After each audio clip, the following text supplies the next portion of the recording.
Maintenant, j'aimerais vous expliquer comment l'intégration du NGLeveler avec les contrôleurs externes fonctionne. Pour créer une configuration pour la première fois, il faut passer par l'application G-Con Manager, puis la section Contrôle. Pour synchroniser NGLeveler avec un contrôleur externe, on a deux choix, en mode 1 ou en mode 2.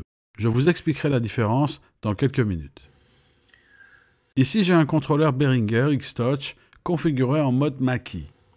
Je vais ajouter ces ports MIDI à la configuration du G-Con Manager. Et je règle son protocole sur Mackie Control. À cette étape, le contrôleur et NGLeveler sont complètement synchronisés. Maintenant, voyons comment configurer un contrôleur Yukon avec NGLeveler. Pour créer la configuration, il faut aller dans les préférences système, puis les préférences Yukon. Ensuite, déposer l'icône du G-Con Manager dans cette partie de la fenêtre et régler le protocole sur Mackie Control. Fermez la fenêtre des préférences Yukon et à ce stade, les services Yukon vont redémarrer. Ensuite, créez la configuration dans G-Con Manager. Pour cela, lancez l'application G-Con Manager et cliquez sur l'icône Contrôle. Puis, sélectionnez les ports MIDI Euphonix. Si ces ports ne sont pas disponibles, vous devez redémarrer votre ordinateur. Je sélectionne donc le port 1, car je n'ai qu'un seul contrôleur, et on le bascule en mode Mackie. Il est maintenant synchronisé avec NGLeveler. Passons à l'étape suivante. Si vous voulez ajouter un deuxième contrôleur, il faut ajouter plus de ports MIDI. Je vais par exemple ajouter ce contrôleur Behringer pour fonctionner avec le contrôleur Yukon.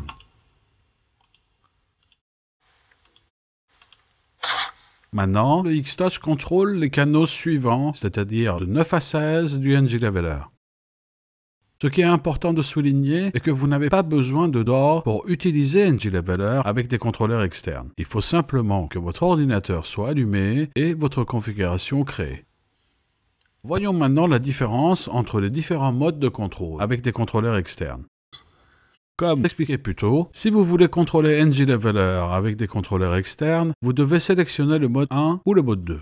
En mode 1, votre contrôleur contrôlera exclusivement NGLeveler. Mais en mode 2, votre contrôleur peut être utilisé pour le contrôle du logiciel et NGLeveler. Pour ça, vous devez créer deux ports MIDI virtuels et les assigner dans la configuration. Comme vous pouvez le voir, j'ai ici un X-Touch configuré en mode HUI, donc j'ai configuré deux ports MIDI virtuels qui communiquent avec la DAW. Je lance une session Pro Tools pour vous montrer la configuration et comment elle fonctionne.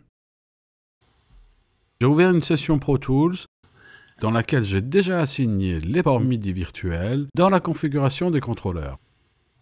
Ce panneau droit de mon contrôleur est donc actif et peut être utilisé pour contrôler le logiciel. Tous les boutons et contrôles non utilisés par NGLeveler peuvent être utilisés pour contrôler la DAW. Dans l'application G-Con Manager, on peut aussi assigner la fonction pour basculer sur contrôle des faders du NGLeveler ou du logiciel.